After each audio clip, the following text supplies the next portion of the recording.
Continuamos aquí en 7.3 Noticias y estamos acompañados del señor Alfonso Flores, gerente de la Fundación Transitemos, porque en días en los que hablamos mucho de la reforma del transporte, ¿qué está pasando con los taxis aquí en Lima? ¿Qué tal? Bienvenido. Bienvenido, muchas gracias por la entrevista. Efectivamente, el problema del taxi es un problema muy complejo. Está sobrepasando un poco las necesidades, ¿no? La demanda de la población. No, yo pienso justamente que la existencia de esa gran cantidad de taxis, tanto formales como informales, se debe a que no tenemos un sistema de transporte público masivo, de alta calidad, potente, que cubra las necesidades de la población. Entonces la población busca una alternativa, y la alternativa se la ofrece el taxi. Pero los orígenes de todo este problema se remontan a los inicios de los 90, cuando el transporte público en la ciudad de Lima estaba en crisis, había habido una reducción en el aparato estatal. La situación económica también obligaba a que el taxi se convierta en una herramienta, ¿no?, de trabajo. El presidente de aquel entonces, el presidente Fujimori, decidió, en la teoría del libre mercado, liberalizar el transporte, que cualquiera haga transporte público. Aparecieron las combis, aparecieron los taxis, o cualquiera que tenía un carro podía dar servicio de transporte público. Una medida que pudiera haber sido temporal se convirtió en permanente.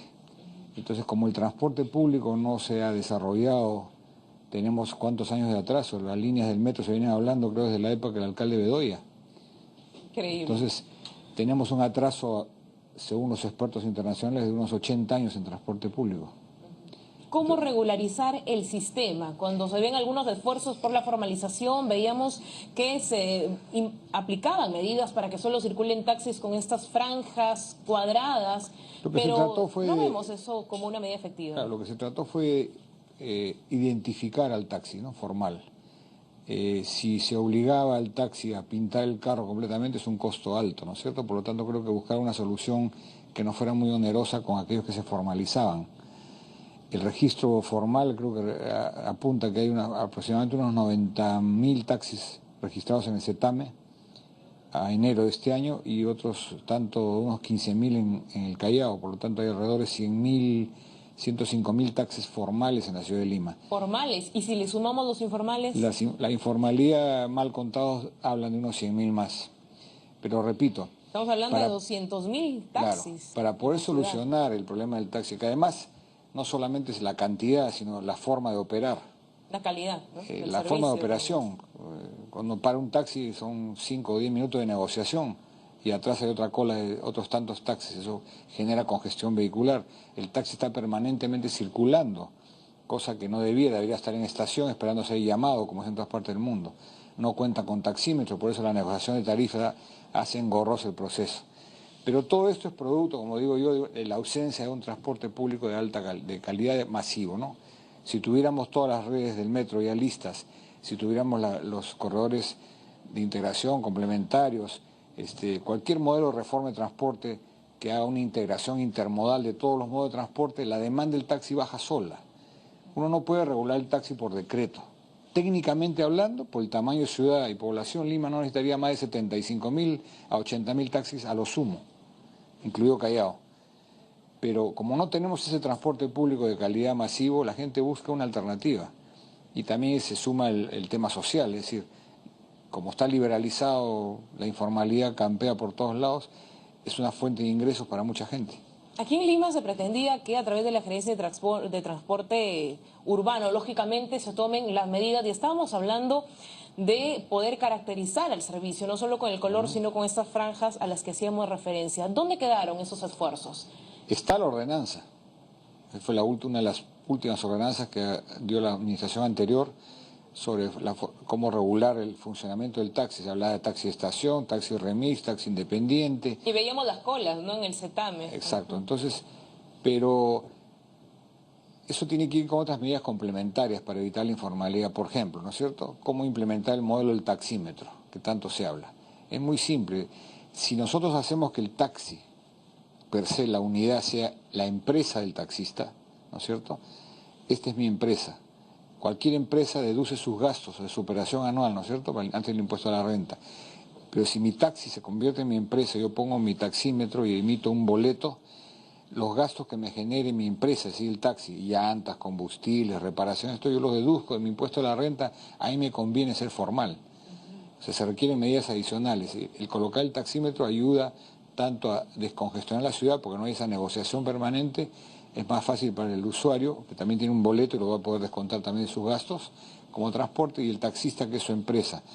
Y todos los formales podrían, en asociaciones con empresas privadas, tener, por ejemplo, descuentos en los combustibles, en las llantas, en todos los insumos que demanda el taxi. Por lo tanto, a mí me conviene ser formal, porque voy a pagar más barato mi combustible, mis aceites, mis llantas, mis baterías, todo lo que genera mi empresa, que es mi taxi. ¿Quién lidera un proceso de transformación como Eso lo tiene que hacer la autoridad del municipio, ¿no es cierto? Una medida de ese Estamos tipo. hablando de que no se pueden llegar a, digamos, a criterios de fiscalización efectivos respecto a un tema tan básico como esta franja para poder diferenciar un taxi. Pero también digamos que ocurre... el taxímetro lo vemos como algo muy alejado, ¿no? Yo no creo, si se hace con una medida o sea, tú tienes uno que darle la zanahoria, ¿no? Yo si te digo, pongo una franja para este formal, ¿y cuál es mi beneficio? ¿Cómo me diferencio del informal? ¿Solo porque tengo una franja? El informal también compra la franja y se la pone. Entonces, pero si al formal yo le doy beneficios especiales que no va a tener el informal, ¿no es cierto? Ahí me conviene ser formal, me formalizo, me registro, pongo mi taxímetro, porque voy a tener descuentos en todos mis insumos que consume mi empresa, que es mi taxi. El informal no, el informal va a tener que pagar el precio normal de todos sus insumos, por lo tanto ya tiene una ventaja competitiva, el formal versus el informal. No vemos ese tipo de esfuerzos que ya nos parecen a mayor escala, pero hay otros sistemas. Ahora la renovación del vehículo con este plan del chatarreo, que se implementó ya desde hace algún tiempo, sin embargo no sabemos qué tan efectivo o El cómo está chatarreo funcionando. funcionó muy bien, pero para el chatarreo también se orienta. Es decir, el chatarreo no es para que cualquiera que tiene un carro viejo, ¿por qué tengo que pagarte yo por tu carro viejo cuando debería salir de circulación? Porque hay un reglamento, hay una ley que dice que cuando el vehículo de transporte público cumple una cierta edad, debe ser retirado de la circulación. ¿Y yo por qué tengo que pagarte para que lo retires con mis impuestos? Simplemente hay que hacer cumplir la ley. Se retira el vehículo, para eso están las revisiones técnicas. Ese vehículo ya cumplió su fecha, fuera de la circulación. Los chatarreos no tengo por qué pagar. El incentivo del chatarreo se dio en la reforma del transporte que emprendió la alcaldesa Villarán en cuanto a, para acceder a la licitación de las rutas de los corredores complementarios y corredores de integración, el postulante tenía un sistema de puntajes. Es decir, si yo ponía más buses nuevos en reemplazo de los viejos, si yo retiraba mis combis y las chatarreaba y ponía buses patrón de 9 metros, en la medida que yo hacía un mix, una mezcla de estos factores, yo tenía mejores puntajes para acceder a la ruta. Y así ganaron la licitación algunos. Entonces el chatarreo estaba orientado a retirar de la circulación a las combis, ¿no es cierto? Porque el transporte público masivo de Lima tiene un excedente de más o menos 16.000 unidades que deben ser retiradas. Esa es un poco la idea. Hay que sacar combis y meter buses. Entonces, cuando comiencen a retirarse unidades de transporte público que exceden, cuando comiencen a formalizarse y reducirse el número de cantidad de taxis, el problema de la congestión vehicular que sufrimos todos los días se van reduce. A ver los principales cambios. Claro, porque Lima no tiene un parque automotor que podamos decir, wow, que no entre un carro más. Mentira. En Lima no hay más de 1,5 millones de autos. Es bajísima. La tasa de motorización por habitante en Lima es muy baja comparado al resto de América o del mundo. ¿A dónde va a llegar todo esto con este sistema tan caótico y con reformas que tenemos la impresión que de pronto retroceden, que no se llegan a ajustar ni a concretar tampoco? Yo quiero interpretarlo de otra forma, digamos, como es sabido que el alcalde Castañeda no llegó con un plan de antemano expuesto a la ciudadanía sobre qué hacer en transporte y que ahora anuncia que está trabajando un plan, que lo va a dar a conocer próximamente. La medida esta la entiendo como transitoria, de renovar las rutas porque se vencían ahora en febrero. En el modelo anterior de reforma planteado por la administración anterior, tenían que esperar a que se venzan todas las autorizaciones que vencían ahora en febrero de este año, para luego ya entrar más profundamente al tema de los corredores de integración que faltaban licitar y las rutas de aproximación y todo. Entonces tenían que esperar el vencimiento, pero han renovado por 3 años. ¿No es cierto? Bueno, por lo pronto por 3 meses, ¿no? Luego, claro, supuestamente tiene que presentar un estudio. Entonces, a generar yo imagino, estos 3 años. Imagino esto como una medida, o quiero interpretarlo así, como una medida temporal, mientras terminan el estudio de lo que nos van a plantear, supongo, en los próximos días. Sí, pero pasan los 3 años y lo que nos quiere decir que va a pasar también prácticamente toda la gestión de Castañeda. Esperemos que no. Y vamos a tener más de lo mismo. Esperemos que no. Ha anunciado un plan, esperemos ese plan para poder emitir una opinión con más certeza. Ahorita es claro que Está en stand-by todavía un no poco había un plan. sistema Ahora lo están desarrollando, está anunciado que están trabajando un plan, que lo van a anunciar dentro de poco. Esperemos, ojalá que sea el plan que todo el mundo espera, ¿no? El apoyo de la policía en los trabajos de fiscalización y control.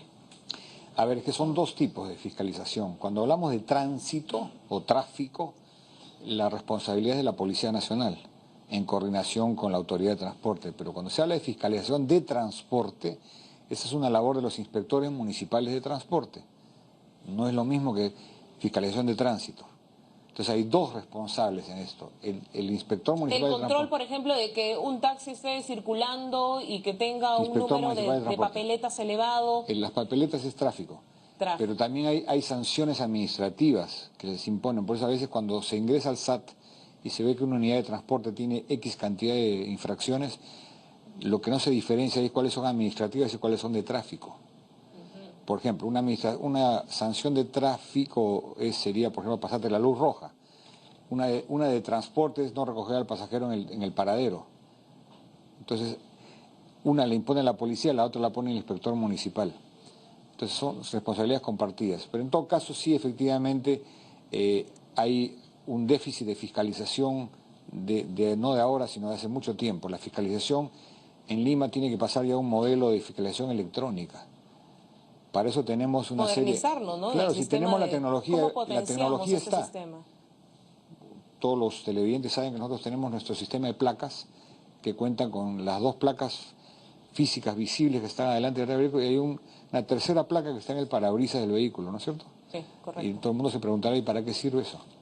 Justamente ese chip electrónico pudiera utilizarse para la fiscalización de las unidades de transporte y de taxis. Es decir, si yo tengo los taxis tienen una placa que acaba de terminar de reempadronarse, todo el sistema de transporte público ya tiene sus placas nuevas. Y los taxis tienen una placa blanca con una franja amarilla. En el chip figura si es formal o no. Entonces, si yo tengo un escáner del policía y disparo... Es fácil de detectar. Hay que implementar el modelo electrónico. Sí. Como experto en tema de transportes, y para cerrar también este tema, tenemos una ciudad tomada por los taxis, vemos estos excesivos vehículos que están circulando, y ocurre aquí, ocurre en grandes ciudades también ahora como Arequipa, se empiezan a manifestar este tipo de problemas. Pero concretamente aquí en Lima, ¿por dónde empezar esta reforma mirando este punto de vista urbano de los taxis? Es que todo tiene que estar orientado a un gran plan. Si no tenemos el gran plan de qué ciudad, qué visión tenemos de ciudad en transporte, y acá hay varios responsables. Está el Ministerio de Transportes, que administra las redes de trenes, de metros. Está la Municipalidad de Lima y del Callao, que administran la flota de transporte público en buses, taxis. Están las municipalidades distritales, que administran los mototaxis. Correcto, pero entonces, los taxis, ¿empezamos por la formalización? La formalización es una medida, es un paliativo, pero que tiene que estar ligado a lo otro. Si yo no hago mi sistema de transporte público masivo, potente y reforzado, el taxi va a subsistir mientras no hay oferta. Yo como usuario, si no tengo buses en calidad, sistemas grandes, el metro ya no da más, el metropolitano no da más, a eso tenemos que apuntar, para que solito el usuario va a preferir subirse a un bus de alta calidad en vez de un taxi. Le va a costar más barato, va a dejar más cómodo, y no va a estar en estos problemas. O sea, la demanda se ajusta en la medida que yo ofrezco una alternativa al usuario. Mientras yo no le dé una alternativa, querer regularlo bajo decreto, lo único que hace es que aumente la informalidad. Como está sucediendo finalmente, porque no hay ningún control para que cualquier persona adquiera su vehículo, le coloque un sticker de taxi y salga a operar. Y si no, tenemos el caso de los colectivos que abundan, de Chorrillos a Lima, por el Sanjón, por la avenida Arequipa. Pero hay colectivos en los corredores. Por todos lados, no solamente. Uno va por en la esquina de Carnaval y Moreira con el Sanjón, a la hora punta que baja la gente del Metropolitano, hay servicio de colectivo de 5 cuadras para llevar a la gente a los ministerios. Se meten cantidad de 5 cuadras. Bueno, perfecto. Empezar entonces, la solución empieza por la reforma de transporte integral. Vamos a esperar a ver qué nos dice la autoridad municipal en los próximos días y ojalá que no se pasen pues toda la gestión tratando de reformularlo sin un plan aparente, ¿no? Esperemos. Vamos a ver qué pasa. Muchas gracias. Sí, ¿por qué? Señor Alfonso Flores, gerente de Fundación Transitemos, comentándonos esta caótica situación. Vamos a la pausa, regresamos.